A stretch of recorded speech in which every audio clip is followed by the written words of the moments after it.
I've been asked a lot recently if I'm going to be doing anything different in the garden to build on my self-sufficiency with what is going on in the world right now. And it's a really good question, and it's made me stop and take a really hard look at my garden, because although I'm growing a lot of food here, it doesn't necessarily mean that I'm reducing my grocery bill. Because in order to reduce my grocery bill, one of two things needs to happen. I either have to grow the food that I'm eating, or I need to change what I eat based on what I'm growing. And I'm definitely changing what I eat based on what's ripe and ready and available in the food forest. But there's also two of us in our household, so the groceries aren't just based on what I'm eating, it's also based on what my partner's eating. So I decided to do a bit of an audit on what we eat for breakfast, lunch and dinner, and if I'm growing those things in the garden, or if there are any gaps in what I can plant next. If you're new here, hi, I'm Holly, and over the past 10 years I've been converting my lawn here in the suburbs of Perth into a high-density food forest and edible garden. Starting with a hot, dry sandpit, I've been tackling one project, one plant at a time. For reference, Perth in Western Australia is about a zone 10B, and we have long, hot, dry summers and short winters, meaning we can grow fresh food all year round if we can master the challenging heat of summer. My goal isn't to be completely self-sufficient, but I do want to maximise the space that I have and be able to pick fresh fruit and veggies 365 days a year. I lean heavily on perennial plants to survive our summers and grow over 200 types of edible plants to have a diverse system that provides year-round harvests. Hey young guy, what are you doing? Just like planting passion fruits. These guys are definitely part of the plan, because as much as I love to add random new exciting things to my garden, it's also important to take a look back and see what we're eating and if there are any gaps. So for breakfast, there was two very distinct options. For me, I'm a toast girl. I love to have pretty much anything on toast, but some of my go-tos are avocado, tomato, cottage cheese, eggs, and lots of herbs from the garden. And for my partner, he is a smoothie guy. He loves a smoothie in the morning, and he has a whole bunch of different fruits in there, things like berries, bananas, papaya. He also really loves passion fruit in his smoothie, which I find a little bit weird, but anyway, each to their own. And also yogurt, milk, nuts and seeds, and some protein. So those are sort of the main two breakfasts that we sort of gravitate towards. So out of that, what am I growing and what gaps do I have? So for me, I already have a bunch of avocados planted in the garden, and I'm trying to get varieties that extend my harvest. So I have early season, mid-season and late season avocados. So I can try and get avocados for the most amount of time I can during the year, and that's going to be great to be used on my toast. I can also use avocado as a butter substitute in a lot of different ways. Tomatoes, obviously that's seasonal. All the herbs, the society garlic flowers are delicious on toast with some avocado. And then smoothie wise, I have actually only recently added bananas to my garden. So I now have a whole bunch of different varieties I'm testing out to see which ones I like best and which ones grow the best in my garden. So I have the dwarf Cavendish. Behind me I have the plantains, which have the first bananas on it, and then I have blue Java, and out the front we have dwarf Ducasse and red Dakar. So I have a lot of different bananas. I feel like that one is ticked off. Although I don't have a lot of banana production at the moment, I feel like I've done what I can in terms of having bananas. And so far feel like I've been waiting a very long time for these dwarf Cavendish to fruit. So fingers crossed. We'll get to try them soon. And avocados. The next thing is other fruits that can go in smoothies. So I have a whole bunch of fruits that can definitely go in smoothies. Things like the passion fruits. My priorities will be to get a whole bunch of these when they are ripe and ready and put them into ice cube trays and freeze them so that he can have basically a full smoothie shelf in the freezer of all the fruits that can go in a smoothie. So during summer, I'm going to have all the stone fruit, things like apricots, peaches, nectarines, any of those excess fruits. I'm going to now really think about prioritizing chopping them up and putting them in the freezer for part of the smoothie selection. And in terms of berries, I feel like that's a little bit of a gap. I do have blueberries and I have a blackberry in a pot. Things like strawberries and dragon fruit when I get around to building a trellis. And of course mangoes. And so I'm already growing passion fruits and I have quite a few different vines. This one is definitely going to be my main producing vine.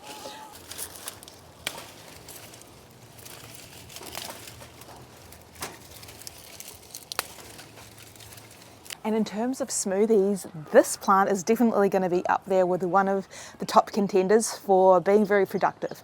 I'm going to be able to freeze all the excess ripe papayas and put that in the smoothie shelf. Other things we've got in here are the nectarine, apple, we've got 2 apricots, and again I think those will be really delicious, but I do have another plan for the apricots that we're going to talk about further along in the video.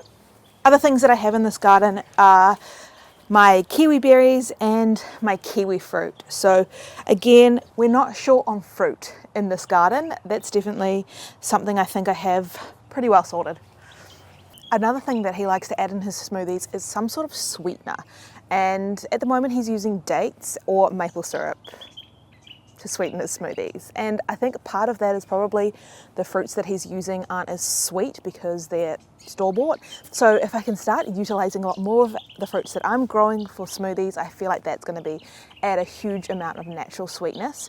But I also am thinking of other ways that I can add that. Is sugarcane, which is where most of the world's sugar comes from, and so I've got some sugarcane plants that I'm planning on putting in the garden, and then I can sort of make sugar syrups or even sugar to have some natural sweetness. Another option for natural sweetener is these here. So these are sapodilla, which apparently tastes like brown sugar and pear. So they're very slow growing, but this is going to be one of my options for a sweetener. I've also got a few other passion fruits like this one here, which is in a container, a seed-grown red Panama that I'm going to graft onto my one in the ground so I can get more varieties, which can also mean that I can extend my growing season of passion fruit and have them available for as much of the year as I can. Another option that I also have is yellow figs. Now, if you've ever tried a yellow fig, they are so sweet, like exactly like honey, which is going to be perfect. So I've actually got nearly 15 different varieties of figs that I managed to purchase at an auction for about $40. And my plan with those is, because I don't want to have 15 fig trees, is to multi-graft them all onto one. So I have this one fig tree with all the different flavors, which will hopefully work out a treat.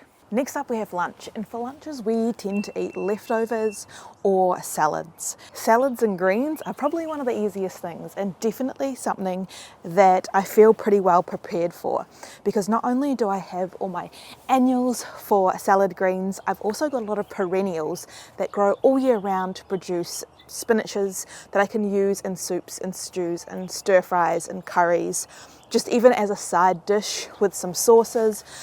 Or some dressings, but I have been adding a few more to the garden.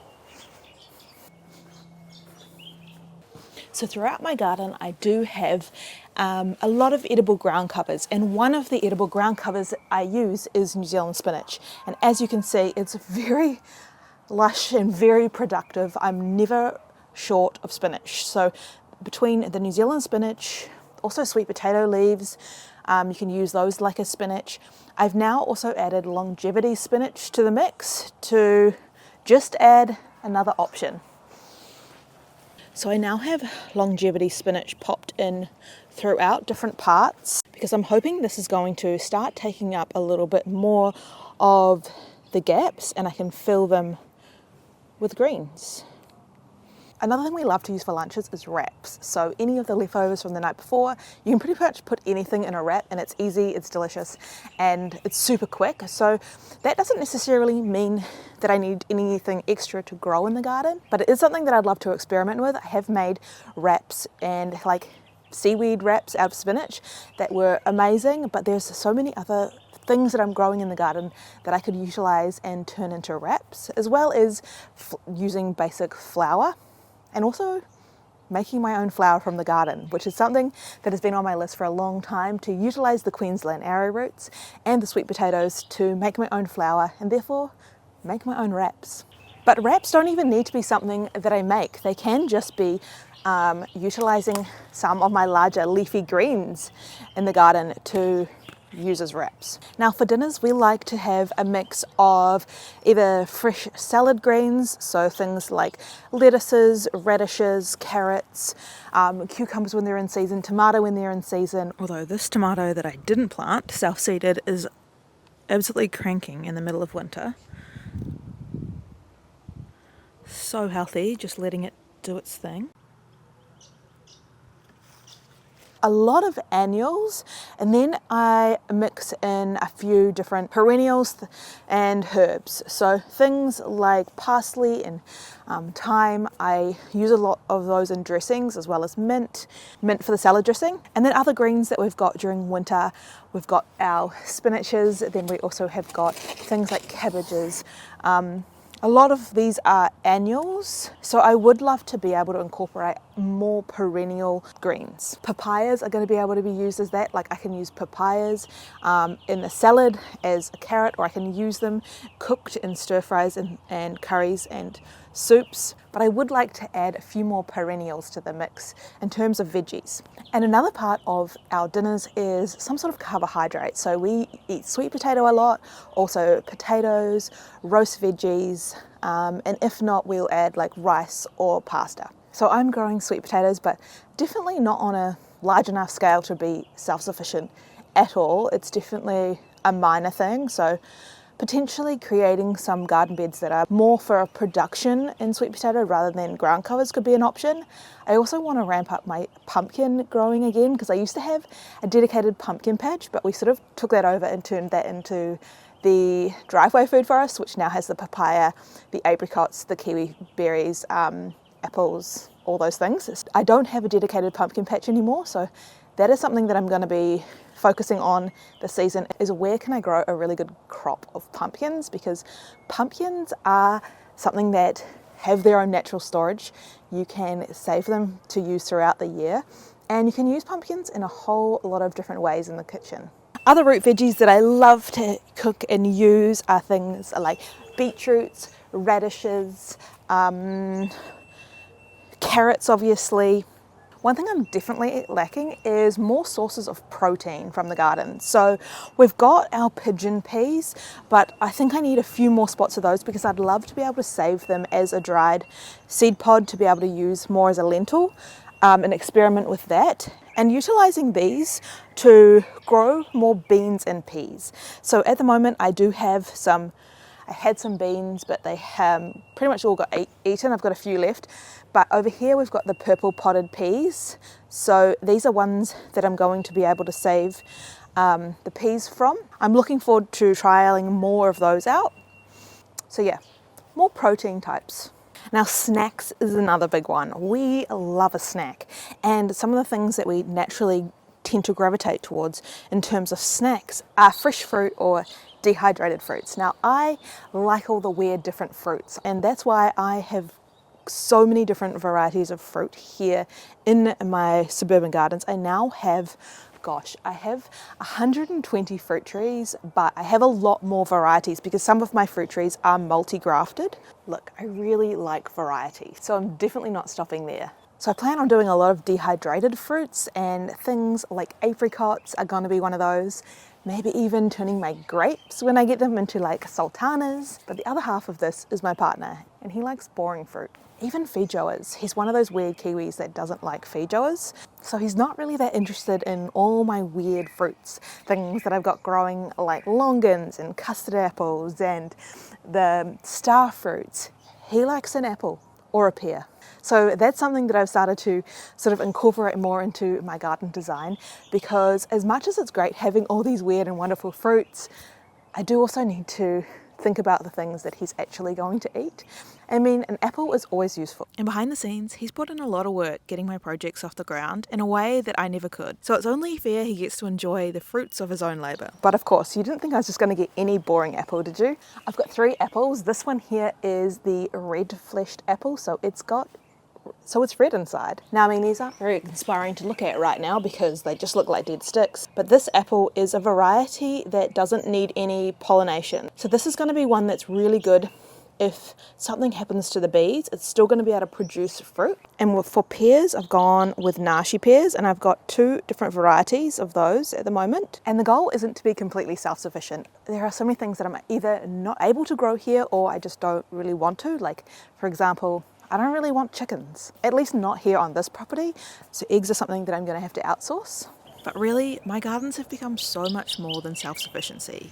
I feel so honoured and have extreme joy to see the wildlife frolicking and feeding on my garden. and people like you who are watching and have become part of the journey, taking inspiration from my garden to grow your own food in all different parts over the world. So if you've been wanting to reduce your grocery bill and grow more of the food that you actually eat, it could be a really good time to stop, take a bit of an audit of the meals that you're going to regularly and what ingredients can you actually add to your garden.